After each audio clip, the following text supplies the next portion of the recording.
Bonjour à toutes et à tous et bienvenue pour cette nouvelle vidéo de la question fondamentale auquel nous sommes confrontés aujourd'hui. Est-ce que finalement l'Occident a enfin trouvé, a enfin réussi à obtenir l'argument de poids pour commencer un processus qui va consister tout simplement à dégager Vladimir Poutine? Je veux parler évidemment de ce fameux massacre de Boutcha. Le seul problème, c'est que le massacre de Boutcha, au départ, évidemment, de par les premières informations qu'on a eues, et dont d'ailleurs une analyse un peu faussée de cette vidéo, où on vous montre des gens qui finalement seraient des acteurs, etc. Non.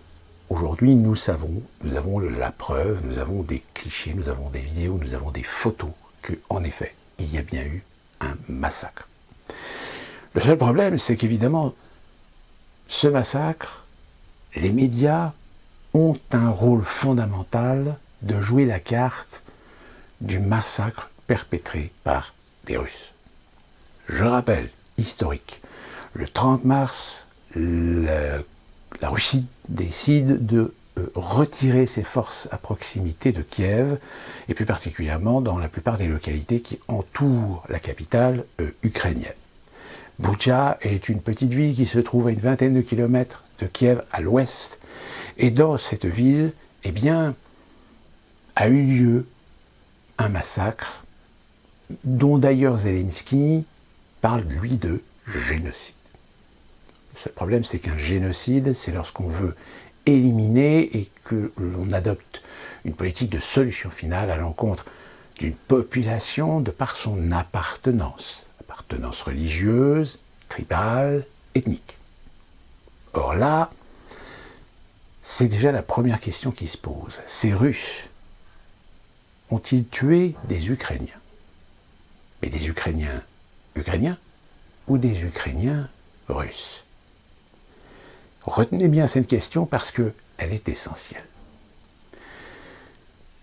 Officiellement donc, il est acquis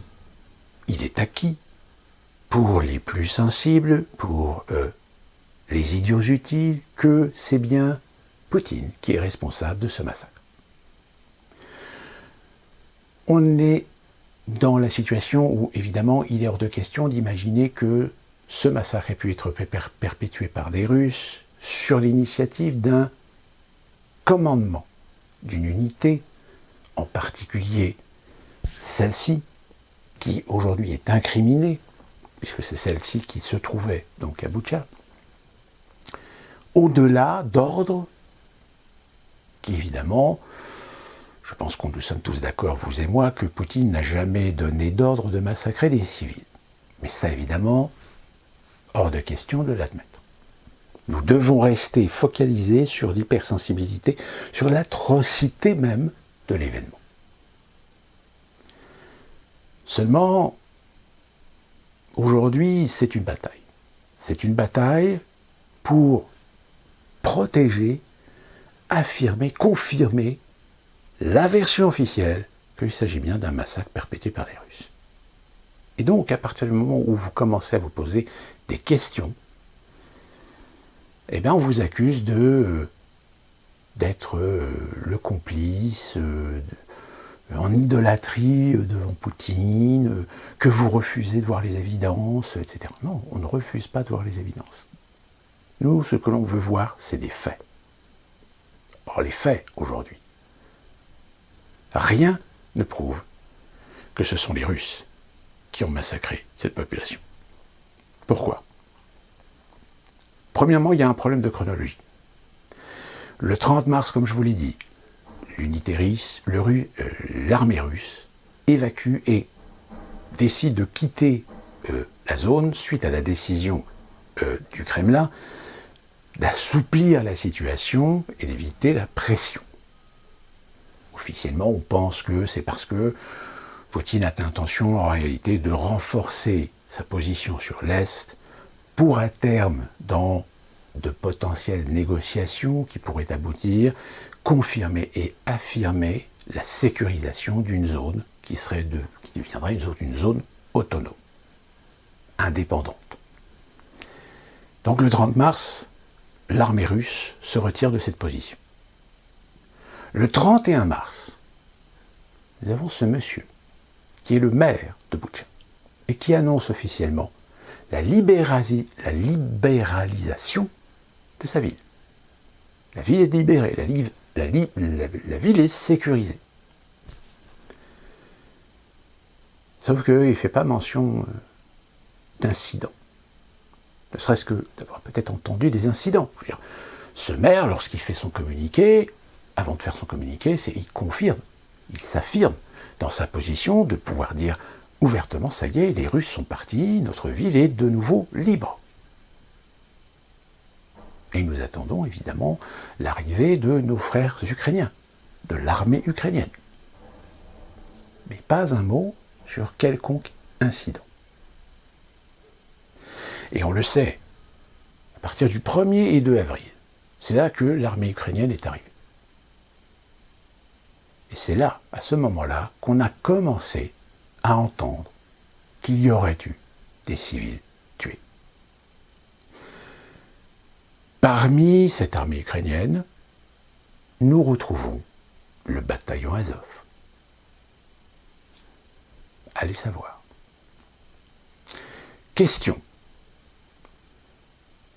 On a vu, vous avez vu, des images d'une rue de Boutcha avec des carcasses de chars, de transport de troupes.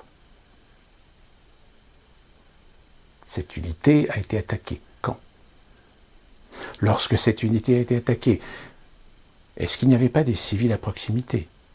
Est-ce que finalement des civils n'ont pas été tués? Ce qu'on appelle les dommages collatéraux. On n'a absolument aucune info. En revanche, on a vu ces vidéos. Cette vidéo dans cette rue de cadavres qui jonchent le sol. Certains les mains attachées dans le dos. D'autres, assez étranges, ont un brassard blanc. Brassard blanc d'ailleurs qu'on retrouve dans d'autres clichés de corps qui ont été retrouvés dans une cave. Question. Qu'est-ce que signifie ce brassard blanc? Secondo, il y a une vidéo, alors malheureusement, j'ai pas eu l'instinct de vouloir sauvegarder cette vidéo, aujourd'hui elle est introuvable, mais je peux vous garantir que je l'ai vue. Il y a une personne qui a réussi quand même à filmer des personnes, pas avec de tenue militaire, mais, semble-t-il, des personnes qui sont en train tout simplement de déplacer des corps. Et étrangement, il se trouve que cette vidéo montre un déplacement de corps à un endroit qui correspond exactement à la même rue où vous avez vu ces images. Qui sont ces hommes? Alors tout de suite, évidemment, certains en ont conclu que c'était en fait des soldats russes en civil qui étaient restés dans la ville pendant l'évacuation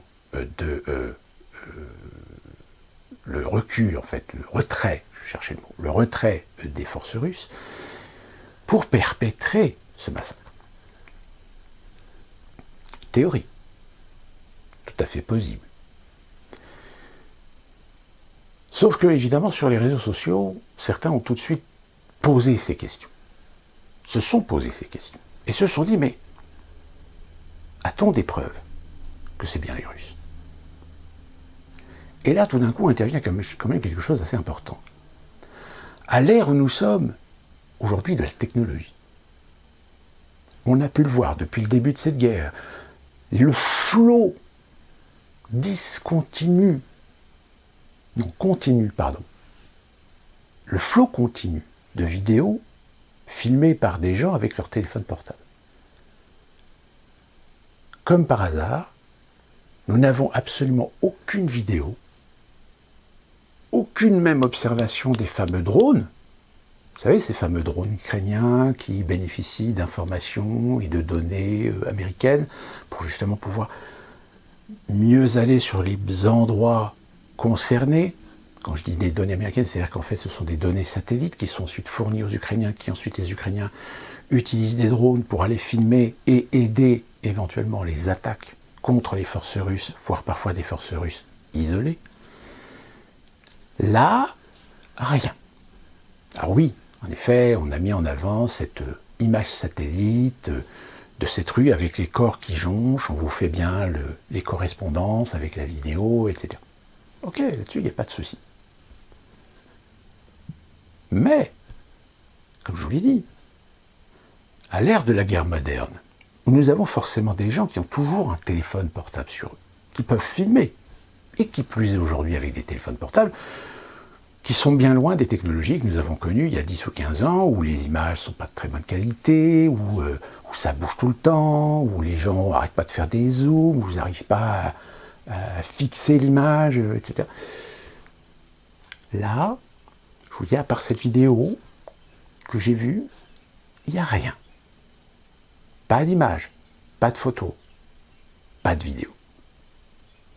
Si ce n'est aujourd'hui les photos, oui, qu'on vous montre. On vous montre ces photos de cadavres, on vous montre les photos du charnier. Alors en effet, on voit une photo avec des corps ensevelis au nombre de 3. On vous montre des photos de corps brûlés. On vous montre des corps jonchant quelque part dans la ville. On vous montre un charnier aussi, avec des sacs plastiques.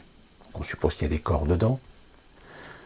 Sauf que le problème, c'est qu'on est bien loin des fameux 300 personnes dans le charnier qu'on avait annoncé au début. Vous remarquerez qu'aujourd'hui, les 300 personnes dans le charnier, on n'entend plus parler. On entend des dizaines de corps.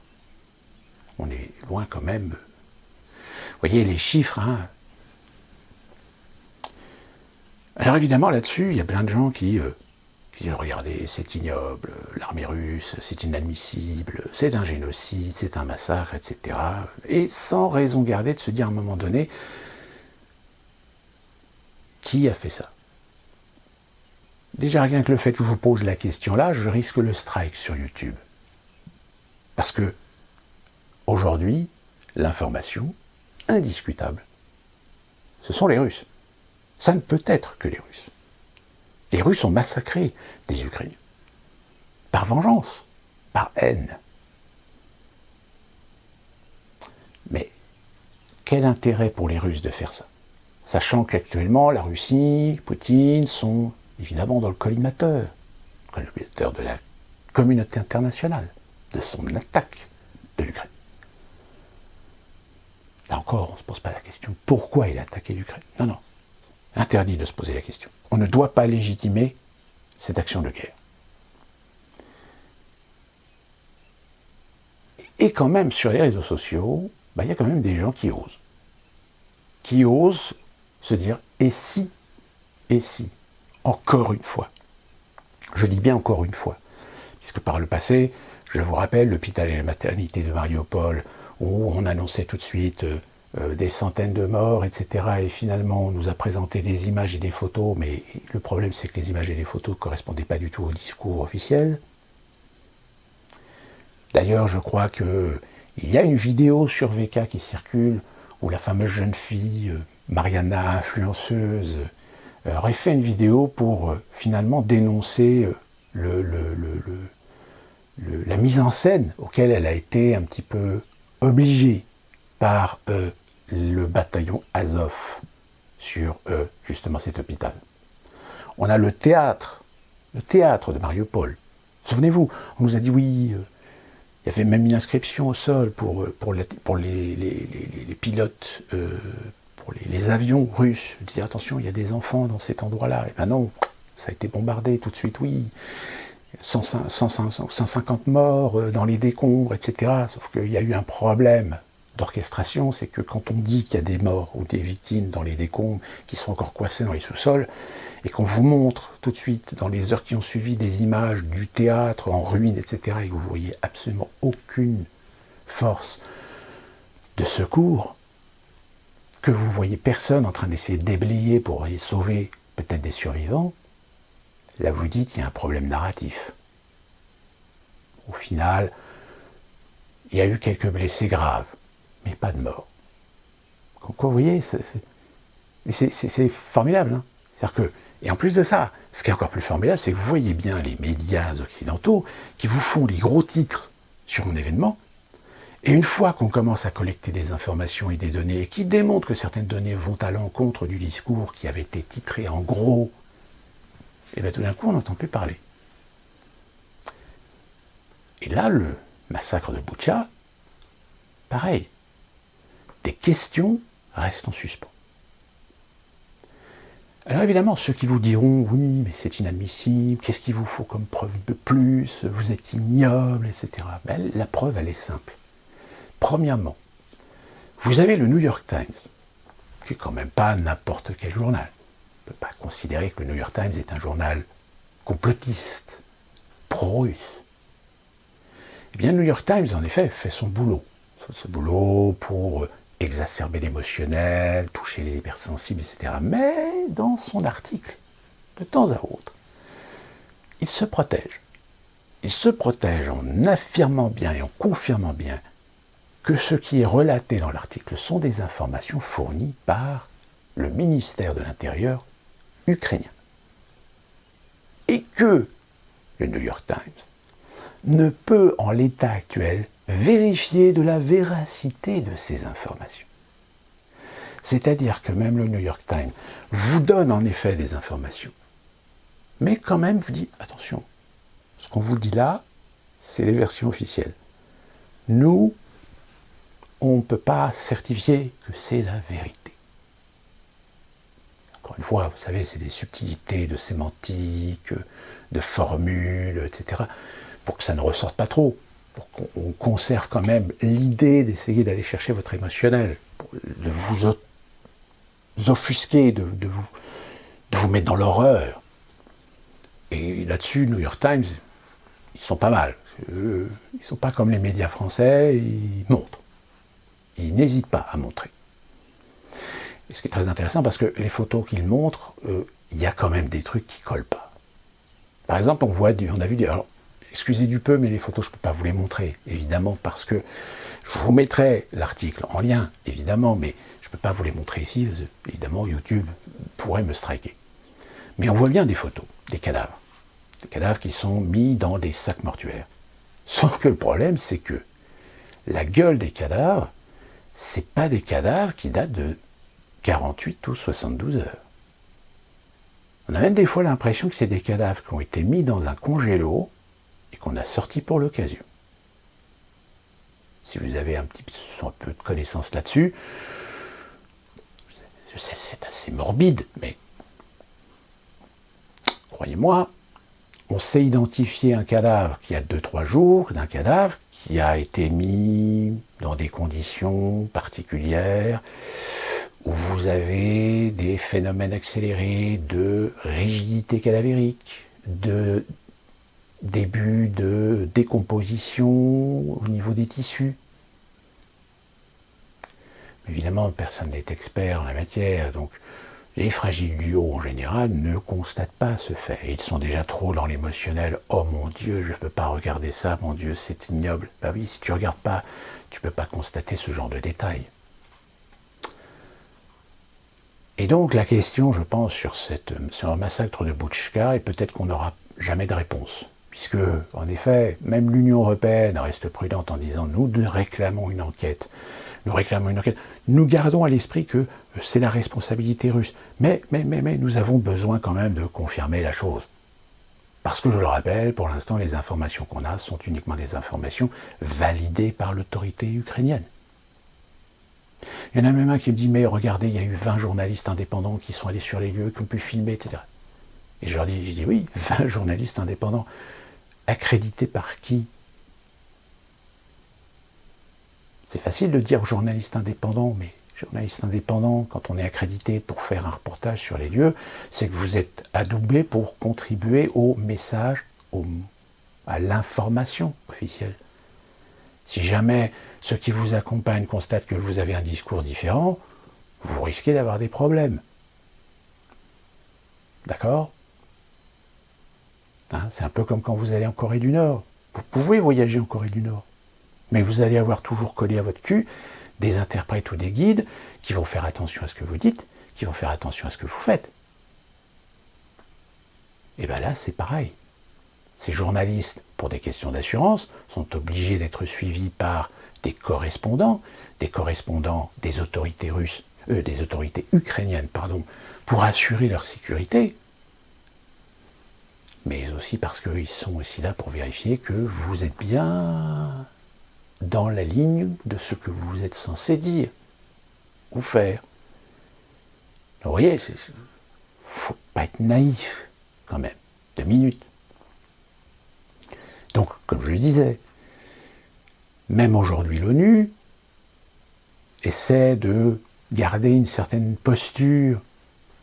Mais là, étant donné que cette posture d'être attentif, de ne pas tirer des conclusions hâtives, de demander à ce qu'il y ait des enquêtes pour essayer de corroborer l'affirmation des autorités ukrainiennes que ce sont les Russes qui ont fait le massacre, et bien même ça, Zelensky vient aujourd'hui d'attaquer l'ONU en disant « mais finalement l'ONU vous servait à rien ». Vous voyez bien, c'est un génocide. Vous voyez bien que c'est les Russes qui ont massacré le peuple ukrainien. Pour l'instant, vous faites quoi? Vous faites rien. Vous servez à rien.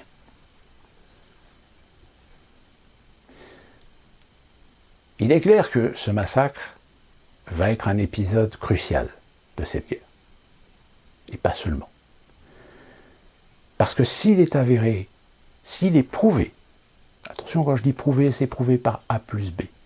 Prouvé par A plus B, ça veut dire que le Kremlin met aux arrêts l'officier de ce régiment qui a commis le massacre, voire même procès, voire même exécuté, condamné à mort pour son massacre.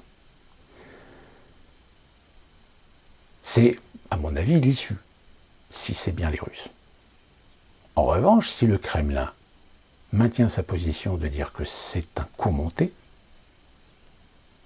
eh bien, force est de constater que nous autres qui pensions qu'il allait y avoir à un moment donné un false flag parce que la situation ukrainienne était en train de s'enliser, donc il fallait absolument trouver une solution pour sortir du carquois dans lequel ils se sont foutus, il n'y a que le false flag. Eh bien, force est de constater que peut-être ce massacre de Butcha est le fameux false flag que nous attendions. Pourquoi? Premièrement parce que, de ce que j'ai pu lire, les brassards blancs que possèdent certains Ukrainiens massacrés à Butcha étaient en fait un brassard blanc pour signaler qu'ils étaient pro-russes. Et qu'il y a des chances que nous nous éloignions en fait d'une vérité, et que cette vérité, c'est que lorsque le bataillon Azov est arrivé à Butcha, qu'il y a eu des dénonciations de gens à l'encontre de leurs frères ukrainiens, comme quoi ces frères ukrainiens ont collaboré avec les Russes. La suite de l'histoire, est-ce que j'ai besoin de vous la raconter? Souvenez-vous, pour mémoire, à la libération en France, la résistance, les Alliés, la fête, le recours à la liberté, retour de la souveraineté, etc., etc. Ça a été aussi des heures sombres. Des heures sombres où des gens qui étaient réputés collaborationnistes, voire même qui ont été dénoncés comme collaborationnistes. Eh bien, à votre avis, qu'est-ce qui s'est passé dans certains endroits? Eh bien, il y a eu des massacres.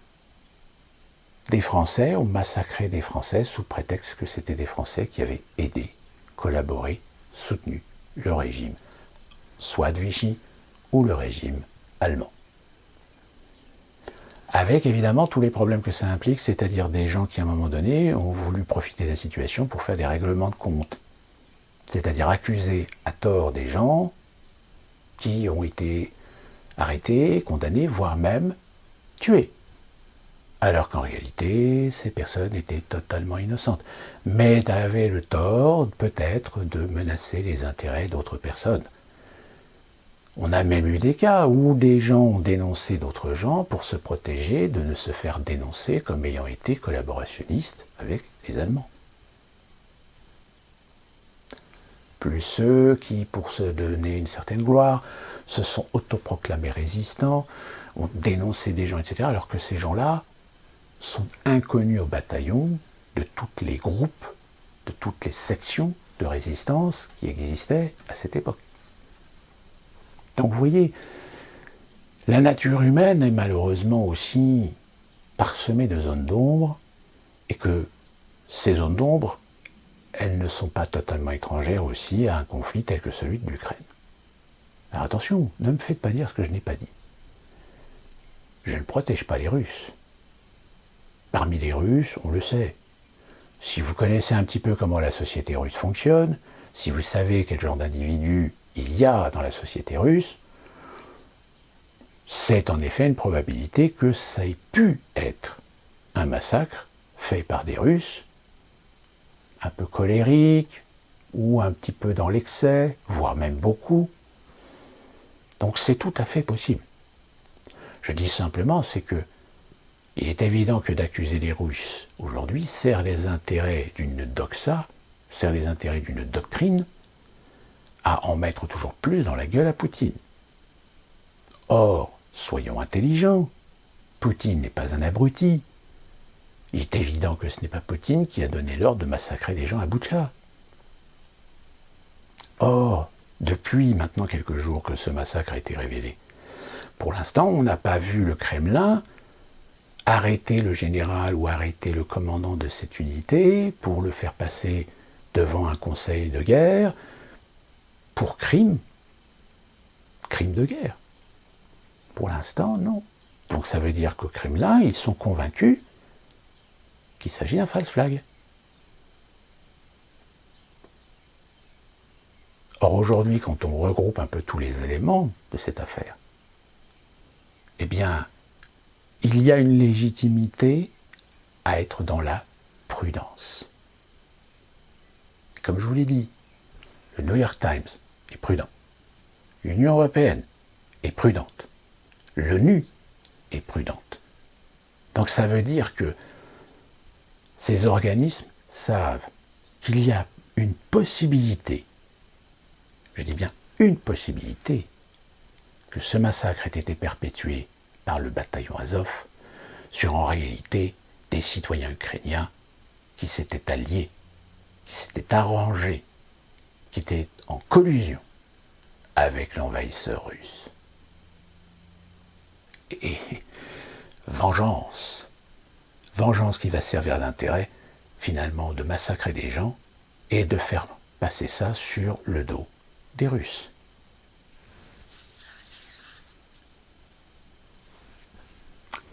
Et de ce fait, si la communauté internationale finit par valider, je dis bien valider, la version officielle que ce massacre a été perpétué par la Russie,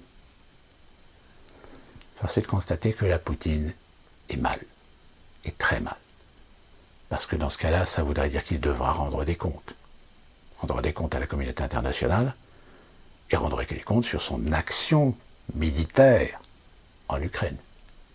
Et de fait, son projet de fédéralisme de l'Ukraine risque forcément de tomber à l'eau. Mais nous n'en sommes qu'au début de cette affaire. Déjà sur les réseaux sociaux, ce massacre de Boutcha commence un petit peu à se calmer. Pourquoi ? Tout simplement parce que peut-être l'opération de communication, l'opération de sensibilisation sur les fragiles du haut, et Dieu sait qu'ils sont nombreux, a peut-être fait son effet. Que maintenant, il faut laisser la recette faire son ouvrage. Donc on va revoir ça un petit peu plus tard, voir ce qu'il en retourne. Le fait est, c'est que malheureusement, force est de constater que tous les fragiles du haut, tous ceux qui prennent n'importe quoi comme du petit lait, ont plongé la tête à première dedans.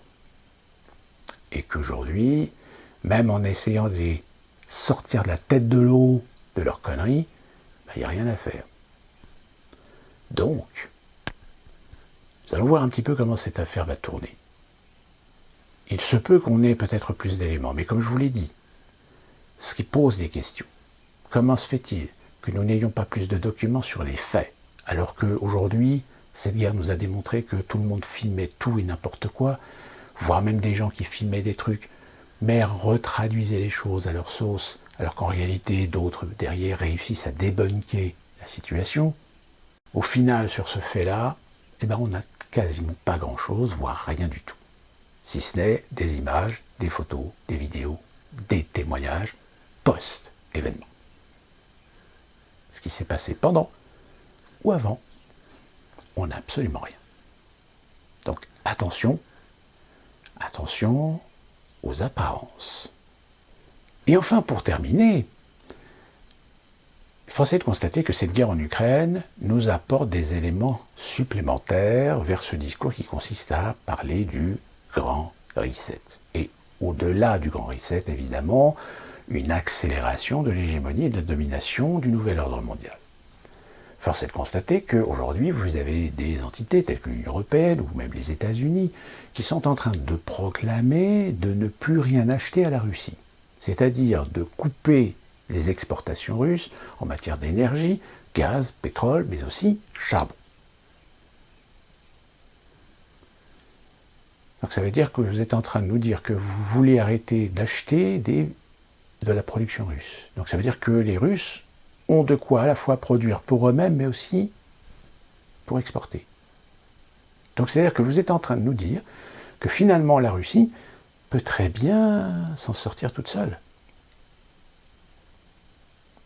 Au contraire, par contre, l'Europe, elle est en première ligne. Aujourd'hui, elle est en train de se poser des questions, comment on va faire pour compenser. Alors évidemment, les Américains, ça y est, ils ont signé des contrats pour...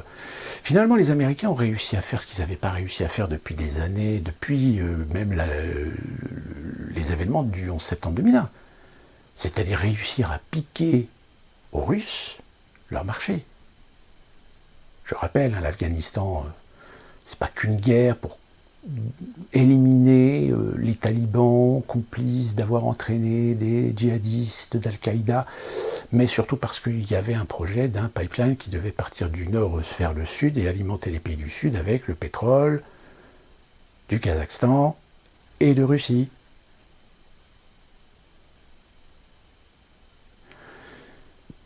Donc, accélération de domination idéologique, évidemment. Nous sommes aujourd'hui dans des pays où il est quasiment maintenant interdit de donner le bénéfice du doute à Poutine. Sinon, nous nous mettrons à dos toutes les doxas, tous les extrémismes, tous les fanatismes. Ces mêmes fanatismes d'ailleurs qui se proclament être des gens respectant la démocratie, la liberté, la souveraineté, etc., mais qui le refusent à d'autres. Ces mêmes personnes, d'ailleurs, qui, plus particulièrement en France, font le constat qu'ils n'ont absolument aucune idée ni aucune expérience de ce que c'est de vivre dans des pays où il y a parfois différentes communautés, différentes reconnaissances de statut, de citoyenneté, de langue, de culture, etc. Alors, parce que la France est un peuple unique et indivisible. Et que parce que aussi, il y a quand même quelque chose, moi, qui m'interpelle. On le sait de toute façon, l'Occident aujourd'hui est régi par des gens qui veulent l'instauration d'une gouvernance mondiale. Une domination absolue qui passe par l'asservissement des populations. Ou tout du moins l'asservissement d'une partie des populations, puisque l'autre partie des populations, plus particulièrement bourgeoises, élitistes, etc., elles vont toutes se retrouver dans le même optique, dans la même ambition, dans le même objectif. C'est-à-dire qu'il n'y a plus de nationalité, il n'y a plus de culture, il n'y a plus de souveraineté, etc. La seule et unique politique, la seule et unique Dieu qu'ils vont servir, c'est leurs propres intérêts. Or, dans cette politique de domination et de gouvernance mondiale, il y a eu des réfractaires. Et les réfractaires, c'est évidemment Poutine. C'est la Chine. Il existe d'autres pays qui sont réfractaires, mais c'est des pays qui, de toute façon, à terme, vont se faire écraser. Ils vont se faire écraser. Pourquoi ? Tout simplement parce qu'avant cela, eh bien, on aura réussi à dégager Poutine, on aura réussi à mettre en place un guignol, une marionnette, qui va reprendre les activités de là où elles ont été laissées dans les années 90, c'est-à-dire le dépouillage complet, le dépeçage de la Russie, Et ensuite, ça va être la Chine. Alors la Chine, révolution, on va essayer de tenter de dégager le gouvernement communiste pour y instaurer également une démocratie, etc. Puis une fois que la Russie et la Chine seront dégagés, tous les autres petits pays réfractaires, etc., n'ont plus de soutien, n'ont plus d'alliés, donc se feront écraser lamentablement. Et une fois que ces mondialistes, ces globalistes auront enfin dominé ce qu'ils devaient et voulaient dominer, dites-vous bien qu'il y a une entité, une unité qui va passer également à la trappe. C'est l'Union européenne, c'est l'Europe. L'Europe devra être totalement asservie aux intérêts globalistes, mondialistes, par l'outil armé qu'ils ont à leur disposition, qui sont les États-Unis d'Amérique. Voilà le plan. Donc si à partir du moment où vous comprenez ce plan, eh bien vous comprenez ce qui est en train de se passer. Et que, à terme, votre pays en Union européenne, la France, sera de toute façon écrasé dans sa souveraineté et deviendra une entité fédéralisée soumise à une seule et unique entité dominante de pouvoir. Le fameux nouvel ordre mondial que nous a vanté Bush, que nous a vanté Merkel, que nous a vanté Sarkozy, Hollande et même Macron, Cameron, Johnson, Obama. Donc, à partir du moment où vous comprenez ça, eh bien vous comprenez les enjeux qu'il y a actuellement avec cette guerre en Ukraine. Parce que, force est de constater que l'Ukraine a été le sujet pendant un temps de querelles, de positionnement qui consiste à essayer de jouer les gros bras. Et comme je vous l'avais dit dans ma vidéo, ou dans mes vidéos, tout le monde pensait que Poutine n'irait pas jusqu'à attaquer, peut-être réussir à prendre position sur les républiques de Lugansk et de Donetsk, mais pas attaquer l'Ukraine. Alors force est de constater que peut-être on avait sous-estimé la situation de tension et qui a poussé finalement Poutine à faire ce qu'il avait dit en 2007, c'est-à-dire la guerre. Sauf que là, évidemment, pour les fragiles du haut, qui poussent évidemment, au même titre que BHL, au même titre que Van der Ven, au même titre que tous ces fanatiques occidentaux mondialisés, c'est d'aller combattre les Russes. Mais le problème, c'est que combattre les Russes, c'est pas combattre les Russes comme on a pu combattre en Syrie, en Libye, en Afghanistan, en Irak. On serait alors en face d'un pays qui a l'arme nucléaire. Et non des moindres. Et c'est ça le problème. C'est qu'on essaie d'occulter dans l'opinion le fait qu'on n'a pas affaire à n'importe quel pays. Et que le risque est majeur. Et je dirais même au niveau des alliances. Car souvenez-vous, la Russie possède l'arme nucléaire, mais aussi la Chine. L'Inde, alliée de la Russie et de la Chine, possède également l'arme nucléaire. Et comme je vous l'ai dit, si jamais on ose poser le pied en Ukraine, voire même poser le pied en Russie, eh bien les Chinois, eux, ils vont poser le pied en Taïwan. Et là, tout d'un coup, les États-Unis vont se retrouver avec deux fronts à gérer. Deux fronts géopolitiques, deux fronts territoriaux. Donc, on est vraiment dans une situation, comme on dit en général dans l'expression, on est sur le fil. Et que la moindre petite variation, la moindre petite résonance pourrait nous faire chuter dans quelque chose d'irrécupérable, de quelque chose sur lequel on ne pourrait pas faire machine arrière.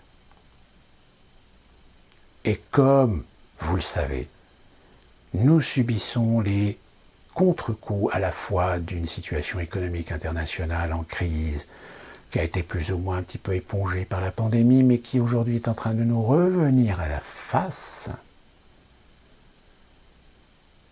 Ces fameux mondialistes et globalistes aujourd'hui se retrouvent eux aussi sur deux fronts. Le front d'essayer de dégager Poutine avec cette affaire de guerre ukrainienne, et le fait de voir la situation se dégrader économiquement et qui par conséquent socialement, et se retrouver avec des hauts risques de voir des peuples rentrer en révolution. Le Sri Lanka aujourd'hui a déclaré l'état d'urgence, ainsi que, comment on dit déjà, le couvre-feu. Et là, nous apprenons que c'est désormais le Pérou qui est en train de basculer. Évidemment, on ne parlera pas de certains pays africains qui, eux aussi, aujourd'hui, sont en train aussi d'être touchés par ces problèmes économiques. Et vous aussi en France. Le prix des produits de première nécessité vont continuer à augmenter. Force est de constater que le gouvernement n'a pas pour l'instant semblé décider d'essayer de geler les prix au moins des premiers produits de nécessité. Ce qui est quand même bizarre. Avec une élection présidentielle qui arrive, pourquoi est-ce que le gouvernement ne prend pas cette décision maintenant ?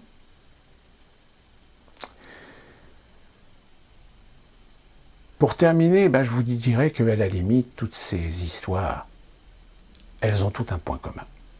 C'est que finalement, nous sommes arrivés au bout du bout.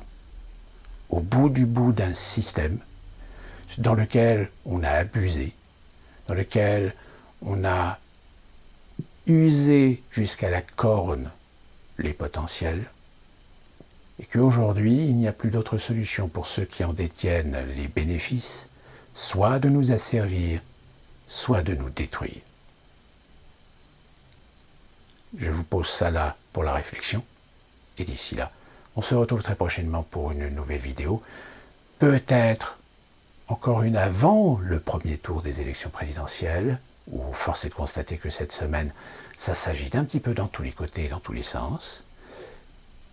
Et d'ici là, portez-vous bien.